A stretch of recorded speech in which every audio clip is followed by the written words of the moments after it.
नमस्कार दोस्तों, स्वागत है आपका न्यू उत्कर्ष इस यूट्यूब चैनल में। आज के इस वीडियो में हम देखने वाले हैं इतिहास के टॉप 50 क्वेश्चन। तो हिस्ट्री टॉप 50 क्वेश्चन आज हम देखने वाले हैं। बाकी मैं बता दूं, हिस्ट्री की जो प्राचीन इतिहास है उसकी श्रृंखला कंटिन्यू चल रही है और उसका वीडियो आज शाम तक आपको दे दिया जाएगा, जिसमें हम बात करने वाले हैं दक्षिण भारत के इतिहास के बारे में बात कर रहे थे, दक्षिण भारत का इतिहास। और उसके बाद में जब हम देखेंगे तो दक्षिण भारत के इतिहास में मैंने बताया था, जैसे चेर चोल पांड्य वगैरह हम देखेंगे। तो पहला वीडियो कल आज शाम को आ जाएगा, उसके बाद में कल परसों में एक नया वीडियो आ जाएगा, वो वाइट बोर्ड पर होगा। तो बाकी आइए देखते हैं। आज काफ़ी अच्छे प्रश्नों का संकलन है। अगर सुबह 11 बजे देख रहे हैं तो लाइव चैट में उत्तर दीजिए, बाद में देख रहे हैं तो मैं आप नीचे कमेंट बॉक्स में उत्तर दे के जरूर बताइए। अंत में हमें आप ये जरूर बताइएगा कि आपके कुल कितने प्रश्न सही हुए। तो आइए शुरू करते हैं। क्वेश्चन नंबर 1 से स्टार्ट करते हैं। क्वेश्चन नंबर 1 है, गौतम बुद्ध द्वारा भिक्षुणी संघ की स्थापना कहाँ की गई?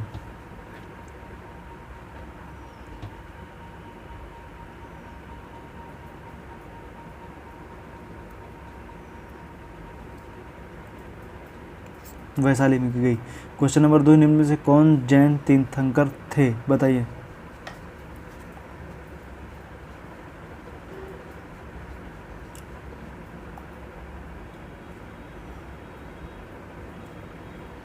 दो का ये सही है।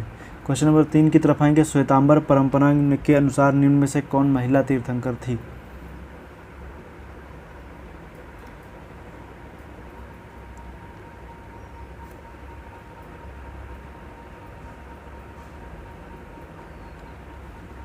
तो क्वेश्चन नंबर 3 का जो हो जाएगा वो सी सही हो जाएगा, मल्लीनाथ। जबकि दिगंबर परंपरा के अनुसार ये पुरुष थे। क्वेश्चन नंबर 4 की बात करेंगे। महावीर की मृत्यु के उपरांत कौन जैन संघ का प्रमुख बना? देखिए कई बार हम पूछ चुके हैं और ये परीक्षा में आता भी रहा है। क्वेश्चन नंबर 4 का उत्तर दीजिए।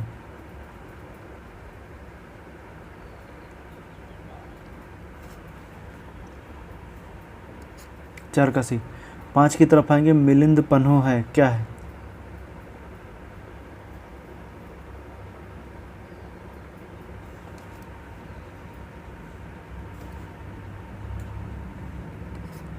सी, पाली ग्रंथ है। क्वेश्चन नंबर 6 की तरफ आएंगे। निम्न में कौन सा कथन सही है? जिसमें पहला है गौतम बुद्ध ने मध्यम मार्ग का उपदेश दिया था, दूसरा है गौतम बुद्ध के गृह त्याग का प्रतीक घोड़ा है। क्वेश्चन नंबर 6 का उत्तर दीजिए।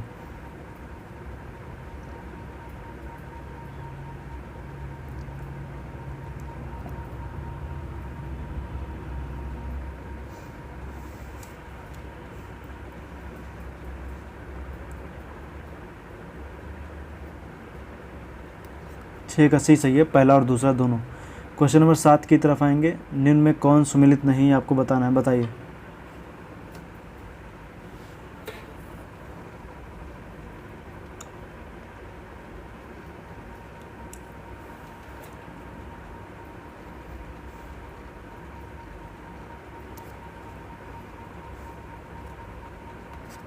डी गलत है, क्योंकि जब आप देखेंगे बात हो रही है कोली की, तो जो रामागम थे, रामागम के कोली थे। और जब हम बात करेंगे पिपलिन की, तो पिपली वन लिखा हुआ है, पिपली वन के जो थी वो मौर्य थे। ये आप देखेंगे गणराज हैं, जब आप देखेंगे उसमें दिखेगा आपको, जब आप 16 महाजनपद पढ़ेंगे तो उनमें छोटे छोटे आपको दिखेंगे। क्वेश्चन नंबर 8 की तरफ आएंगे। निम्न में से कौन सा स्थल गौतम बुद्ध के जीवन की किसी घटना से संबंधित नहीं रहा है?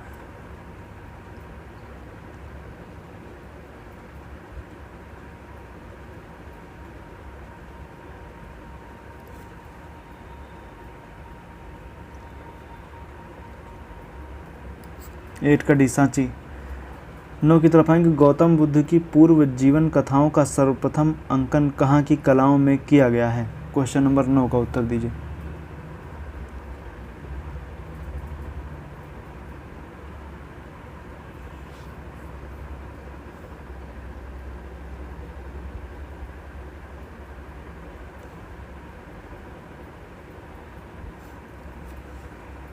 नौ का बी सही हो जाएगा, भरहुत स्तूप। जीवन की पूर्व कथाओं की बात हो रही है, अर्थात बात की जा रही है जातक कथाओं की, जातक कथाओं की। क्वेश्चन नंबर 9 का बी सही है। 10 की तरफ आएंगे। निम्न में कौन सा कथन सही है? बोध गया निरंजना नदी के किनारे स्थित है। दूसरा है गौतम बुद्ध ने अपना प्रथम उपदेश बोध गया में ही दिया था। क्वेश्चन नंबर 10 का उत्तर दीजिए।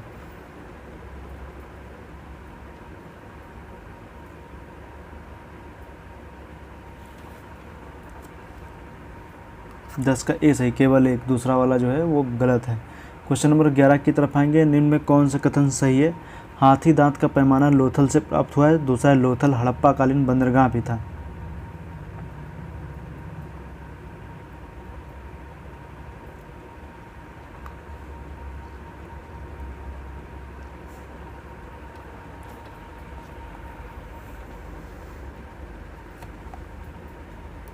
सी सही है, पहला और दूसरा दोनों सही है। क्वेश्चन नंबर 12 की तरफ आएंगे। हड़प्पा सभ्यता का कौन सा नगर 3 भागों में विभाजित था? क्वेश्चन नंबर 12 का उत्तर दीजिए।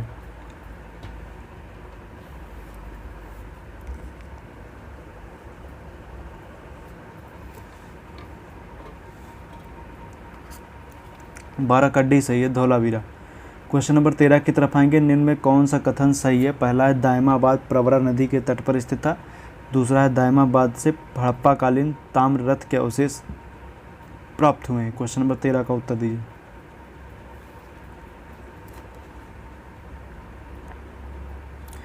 तो क्वेश्चन नंबर 13 का बी सही हो जाएगा, पहला और दूसरा दोनों। क्वेश्चन नंबर 14 की बात करेंगे।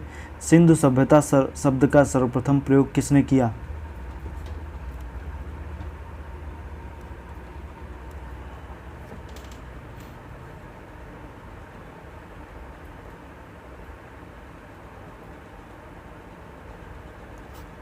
Sir John Marshall. 14 का ए सही है।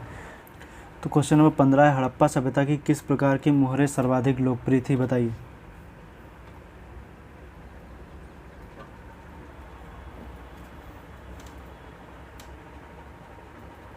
तो सर्वाधिक लोकप्रिय जो मोहरें थी वो चौकोर थी। क्वेश्चन नंबर 16 की तरफ आएंगे।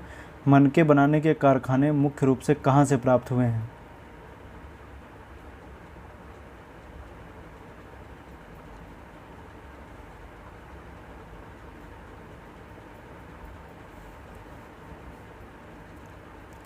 सोलह का बी सही है, लोथल और चन्हूदड़ो। क्वेश्चन नंबर देखिए इसमें 16 में देखिए दो, ये वाला क्वेश्चन भी एक किस में से रख लीजिएगा, इंपॉर्टेंट हो सकता है कि मुंडी गौग और जो सुर्तुगी थे ये दोनों अफगानिस्तान में थे। अफगानिस्तान में थे ये दोनों, तो इनको याद रखिएगा अफगानिस्तान में। तो हड़प्पा सभ्यता के कौन से ऐसे स्थल जो अफगानिस्तान में थे? तो ये दो ही थे, मुंडी गौग और सुर्तुगी। क्वेश्चन नंबर 17 की तरफ आएंगे। निम्न में कौन सुमिलित नहीं है? बताइए।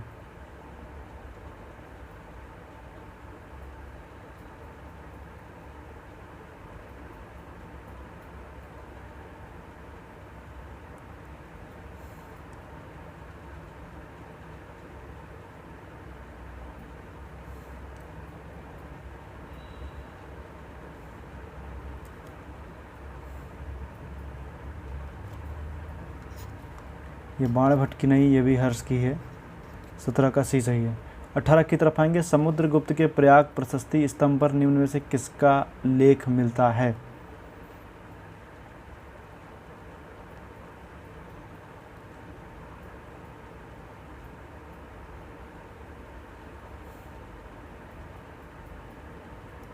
ये सही है, जहांगीर। 18 का है, जहांगीर। 19 की तरफ आएंगे। निम्न में कौन सुमेलित नहीं है?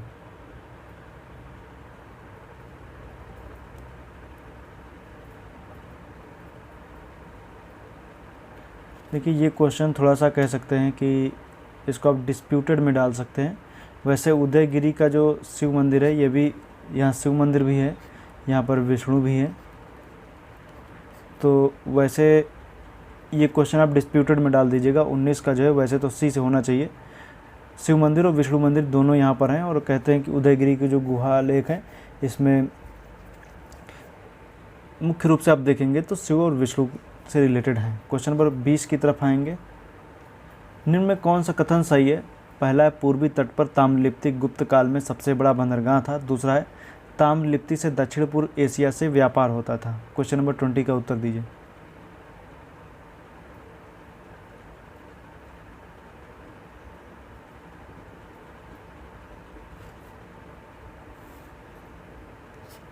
सी सही है, पहला और दूसरा दोनों। 21 की तरफ आएंगे।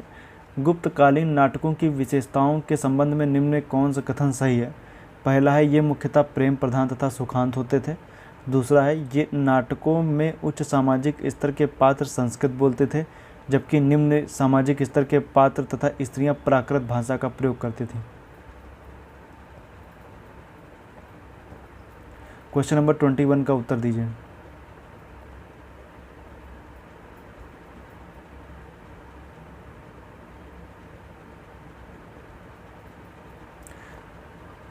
तो क्वेश्चन नंबर 21 का जो है वो सी सही हो जाएगा, पहला और दूसरा दोनों। 22 की तरफ आएंगे, गुप्त काल में बलि कौन सा कर था?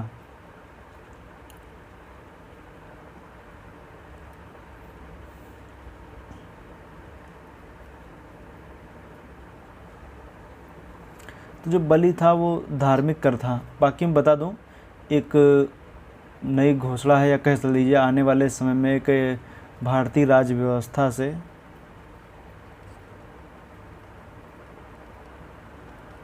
राज्य व्यवस्था से 100 क्वेश्चन जल्द ही आने वाले हैं। इंडियन पॉलिटी के 100 क्वेश्चन जल्द से जल्द आपके सामने आने वाले हैं और ये टेस्ट 2 से 3 दिनों के अंदर आएगा। बाकी इधर जिस तरीके से वीडियोस वगैरह पढ़ें वो पढ़ते रहेंगे, लेकिन ये टेस्ट जल्द ही आएगा, इसकी तैयारी चल रही है। और इसके कुछ क्वेश्चन करीब 40 से 50 के बीच में क्वेश्चन बनाए जा चुके हैं, बाकी अभी जल्द बना लिए जाएंगे और आपके सामने टेस्ट बहुत जल्दी आ जाएगा। तो उम्मीद करता हूँ कि आप उस टेस्ट को भी अच्छे से देंगे। तो आइए टेस्ट को कंटिन्यू करते हैं। क्वेश्चन नंबर 23 की तरफ आते हैं। गुप्त काल में उद्रंग कर कौन चुकाता था?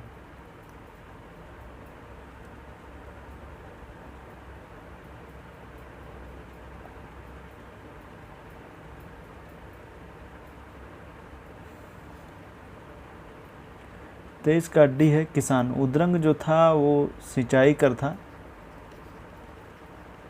तो सिंचाई कर कौन चुकाएगा? किसान ही चुकाएंगे। पराजित राजा, व्यापारी और विदेशी आगंतुक का सिंचाई से कोई लेना देना तो है नहीं।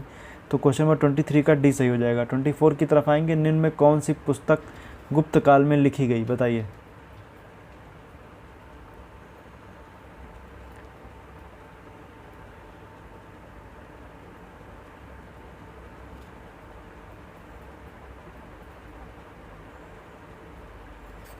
सी सही है, पहला, दूसरा, तीसरा, तीनों।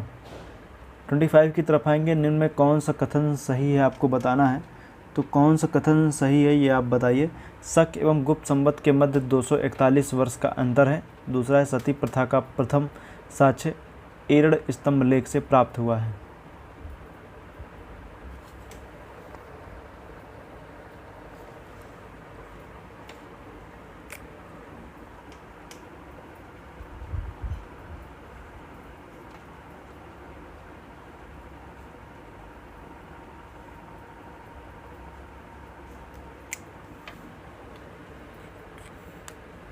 देखिए, शक एवं गुप्त संवत के मध्य 241 वर्ष का अंतर है, ये सही है, क्योंकि आपको पता है शक संवत 78 ईस्वी है, गुप्त 319 है।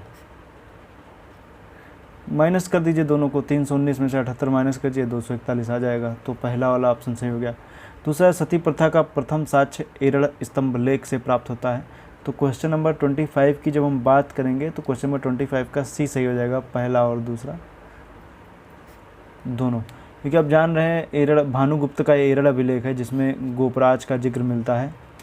गोपराज की पत्नी जो है वो सती हो जाती है, गोपराज की जब मृत्यु होती है, तो एरड़ अभिलेख है, भानुगुप्त का है, ये सती प्रथा का प्रथम प्रमाण भी है। क्वेश्चन नंबर 25 का सी सही है।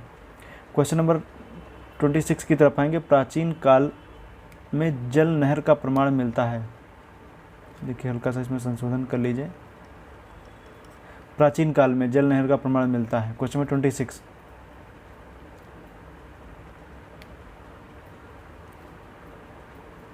हाथी गुम्फा अभिलेख। क्वेश्चन नंबर 27 की तरफ आएंगे। गांधार कला शैली का शुभारंभ किसके काल में हुआ?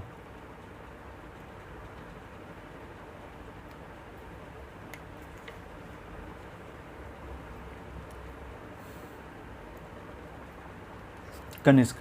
28 की तरफ आएंगे। बुद्ध की मानव रूप में प्रस्तुति किस समय हुई?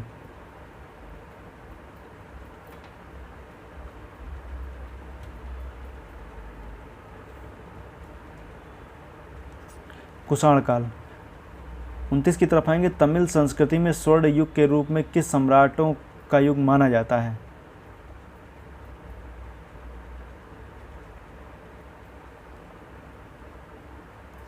ट्वेंटी 29 का ए। 30 की तरफ आएंगे। निम्न में से किस राजवंश को भूमि दान की प्रथा प्रारंभ करने का श्रेय दिया जाता है?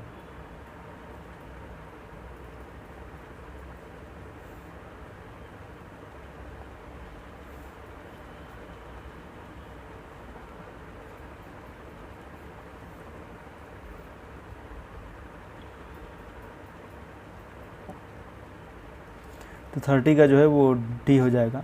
आप जान रहे हैं प्रभावती गुप्ता, प्रभावती गुप्ता का जो है वो पूना ताम्रपत्र अभिलेख है। कौन सा है? पूना ताम्रपत्र अभिलेख। तो पूना ताम्रपत्र अभिलेख में बताया गया है प्रभावती गुप्ता का पूना ताम्रपत्र अभिलेख है, उसमें बताया गया है कि भूमिदान की प्रथा प्रारंभ करने का श्रेय दिया जाता है। क्वेश्चन नंबर 31 का उत्तर दीजिए। निम्न में से कौन सी तमिल रचना बौद्ध धर्म की प्रशंसा करती है? उत्तर दीजिए। क्वेश्चन नंबर 31 का उत्तर दीजिए।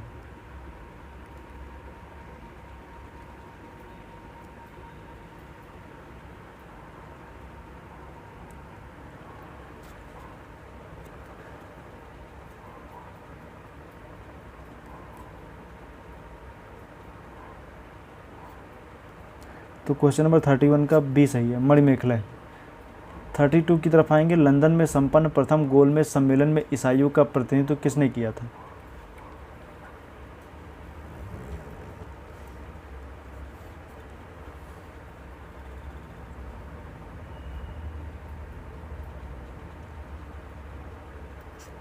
थर्टी टू का बी सही है, केटी शाह। 33 की तरफ आएंगे। किसने कहा था कि भारत तथा विश्व की समस्याओं के हल की कुंजी समाजवाद में निहित है? 33 का उत्तर दीजिए।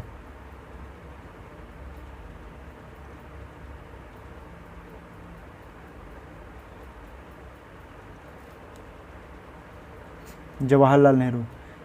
क्वेश्चन नंबर 34 है। शिक्षण संस्थाओं का असहयोग आंदोलन के समय बहिष्कार हुआ था?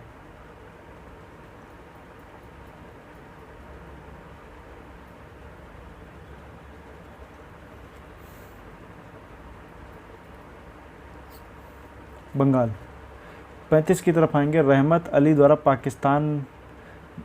अली द्वारा परिकल्पित पाकिस्तान में क्या शामिल नहीं था?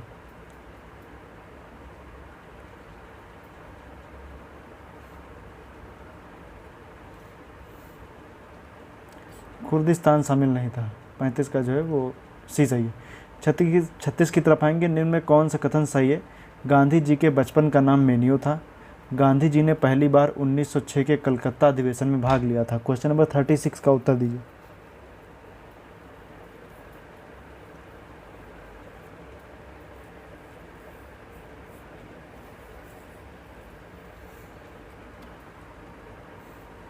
देखिए, गांधी जी ने 1906 के कलकत्ता अधिवेशन में भाग नहीं लिया था, ये दिया था 1901 के कलकत्ता अधिवेशन में पहली बार भाग लिया था।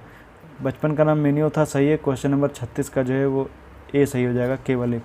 37 की तरफ आएंगे। किसकी अध्यक्षता वाले कांग्रेस अधिवेशन में असहयोग आंदोलन का प्रस्ताव पास हुआ?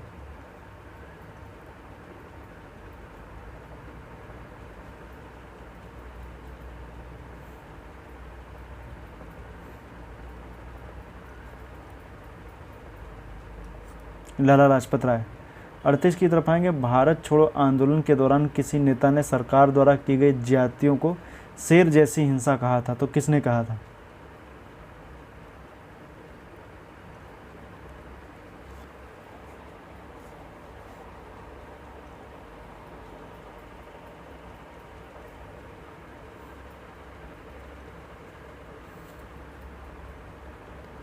महात्मा गांधी।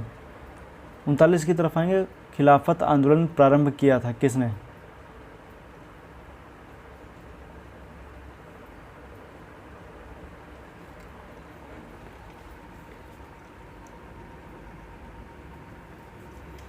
तो प्रारंभ किया था मोहम्मद अली और शौकत अली, अर्थात डी ऑप्शन सही हो जाएगा। इनको अली बंधु भी कहते हैं, अली बंधु। तो क्वेश्चन नंबर 39 का जो है वो डी सही है। CR फार्मूला का विरोध किसने किया था? क्वेश्चन नंबर 40 का उत्तर दीजिए।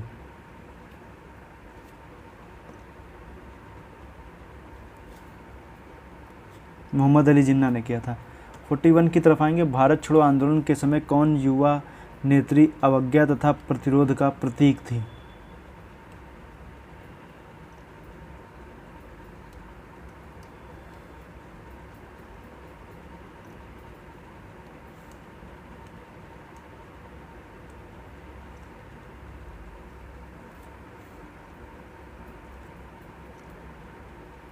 अरुणा असफ अली। 42 की तरफ आएंगे। सिंधु घाटी सभ्यता के लोग विश्वास करते थे?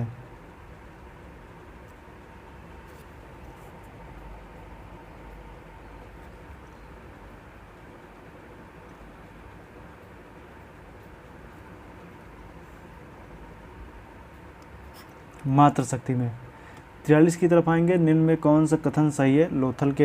लोथल से पश्चिमी एशिया से व्यापार होता था। दूसरा है लोथल से मिले मकान का दरवाज़ा गली की ओर ना खुलकर सड़क की ओर खुलता था।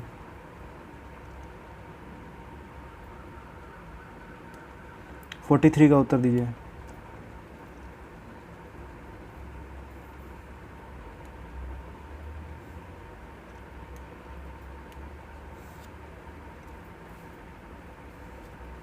ये देखिए, ये गली है और ये कोई घर है, और अधिकतर जो घर देखने को मिलेंगे उनका जो घर था वो गली की ओर, अर्थात जो पीछे की जो गली होती थी, पतली सी कोई गली निकली, उसमें दरवाजे खुलते थे। लेकिन लोथल में ऐसा था कि लोथल के जो मकान थे उनके दरवाजे गली में ना खुल करके मुख्य सड़क की ओर खुलते थे। तो क्वेश्चन नंबर 43 का जो है वो सी सही हो जाएगा, पहला और दूसरा दोनों। 44 की तरफ आएंगे, सिंधु सभ्यता किसके लिए जानी जाती थी? अपने नगर नियोजन के लिए, अपने कृषि संबंधी कार्यों के लिए।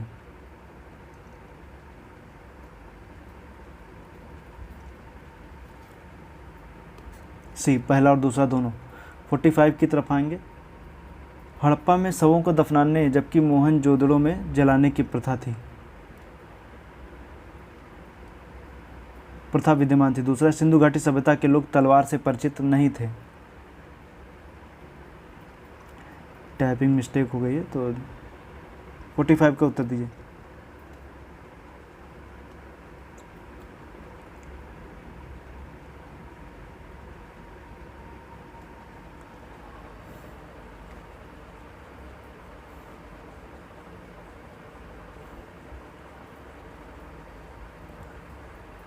फोर्टी फाइव का सी, पहला और दूसरा दोनों।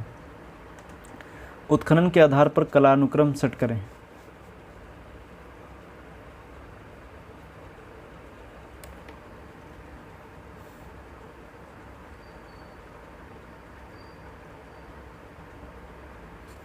सबसे पहले मोहनजोदड़ो, उसके बाद में कालीबंगा, उसके बाद में आलमगीरपुर। तो क्वेश्चन नंबर 46 का जो है वो ए सही है, 1 2 3। 47 की तरफ आएंगे, निम्न में कौन सा कथन सही है? लोथल का उत्खनन रंगनाथ राव ने किया। लोथल घग्गर नदी के किनारे स्थित है।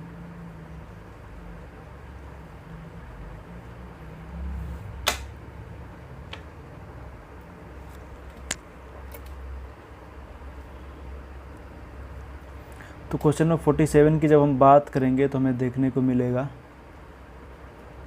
तो क्वेश्चन 47 का देखेंगे तो देखिए, पहला वाला सही है, दूसरा वाला गलत है, क्योंकि लोथल जो है वो भभुआ नदी के किनारे है। क्वेश्चन नंबर 47 का जो है वो ए सही है, केवल एक। 48 की तरफ आएंगे, इटालवी यात्री निकोलो कोंटी ने किसके शासनकाल में विजयनगर की यात्रा की तथा दास प्रथा का वर्णन किया?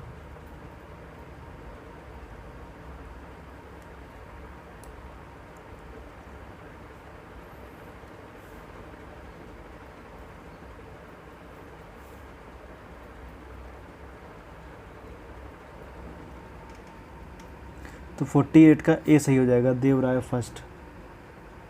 49 की तरफ आएंगे, निम्नलिखित में से किस दक्षिण मुस्लिम राज्य के अमीर ने प्रथम बार मराठों को छापा मार युद्ध पद्धति के लिए प्रशिक्षित किया?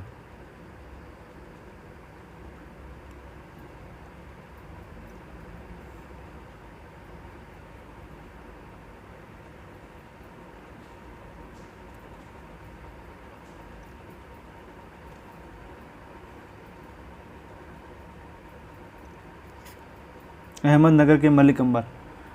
50 की तरफ आएंगे, विजयनगर के शासक कृष्णदेवराय ने किसे संरक्षण दिया था? बताइए।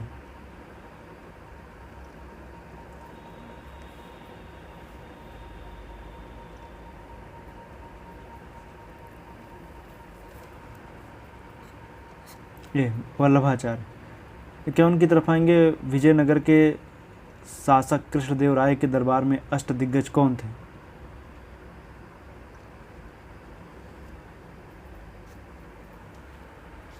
बताइए, अष्टदिग्गज कौन थे? 8 तेलुगु कवि थे। जब अष्टप्रधान आएगी तो शिवाजी के काल में चले जाएंगे, तो उनकी मंत्री परिषद थी। 52 की तरफ आएंगे, किसे दक्कन की लोमड़ी कहा जाता था?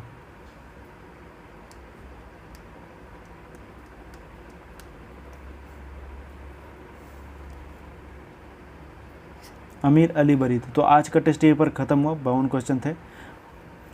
आज का टेस्ट यहीं पर ख़त्म हुआ। मिलेंगे जल्द ही नए टेस्ट के साथ। नया टेस्ट जो मैंने बताया है वो होने वाला है इंडियन पॉलिटी का। इंडियन पॉलिटी के होने वाले हैं 100 क्वेश्चन। तो 100 क्वेश्चन के साथ हम लेकर के आएँ, काफ़ी अच्छे प्रश्नों का संकलन उसमें किया जाएगा। तो जल्द ही आपके सामने 2 से 3 दिन के अंदर टेस्ट वो आ जाएगा। बाकी हम देख रहे हैं टेस्टों में किसी की कुछ खास दिलचस्पी है नहीं, बहुत कम लोग टेस्ट वगैरह देखना पसंद करते हैं और उत्तर तो बहुत कम ही लोग अंत में मुझे बताते हैं कि उनके कुल कितने प्रश्न सही हुए। इसलिए आप खुद ही आप देख सकते हैं, जब हम देखते हैं कि कितने लोगों ने बताया कि उनके कुल कितने प्रश्न सही हुए, तो लोग बताना उतना पसंद नहीं करते हैं। खैर वो आपकी जो भी मजबूरी रही हो, लेकिन मैं आने वाले समय इंडियन पॉलिटी में लेकर के आऊँगा और दक्षिण भारत का इतिहास जो मैंने बताया है वो हम लेकर के जल्द आपके सामने आएंगे। कल का जो वीडियो होने वाला है, मतलब आज शाम को ही आ जाएगा, दक्षिण भारत का इतिहास। दक्षिण भारत के इतिहास में हम देखने वाले हैं, काफ़ी अच्छा क्वेश्चन होंगे उसमें। दक्षिण भारत के इतिहास में हम देखेंगे संगम काल के बारे में, जिसमें हम बात करेंगे चेर, चोल और पांड्य के बारे में। तो तीनों ही अलग अलग वीडियो होंगे, चेर का अलग होगा, चोल का अलग होगा और पांड्य का अलग वीडियो बनाएंगे। और संगम काल के ऊपर जो संगम साहित्य वगैरह है उसके ऊपर भी वीडियो अलग से बनाई जाएगी। तो पहला जो वीडियो आने वाला है दक्षिण भारत का शाम को जो आएगा वो संगम काल के ऊपर होगा, जिसमें हम संगम साहित्य वगैरह और जो देखेंगे, जो संगीतियाँ वगैरह हुई हैं संगम काल में, तो उनके बारे में हम आपको बताएंगे। तो मिलेंगे आज शाम के वीडियो में, जब मैं बात करूंगा संगम काल के बारे में। फिलहाल आज के लिए इतना ही। वीडियो देखने के पुनः एक बार आपका बहुत बहुत धन्यवाद। 2 से 3 दिन के अंदर ही इंडियन पॉलिटी के 100 क्वेश्चन का टेस्ट आने वाला है, आप लोग उसको अच्छे से दीजिएगा। तो आज के लिए फ़िलहाल इतना ही। वीडियो देखने के लिए पुनः एक बार आपका बहुत बहुत धन्यवाद।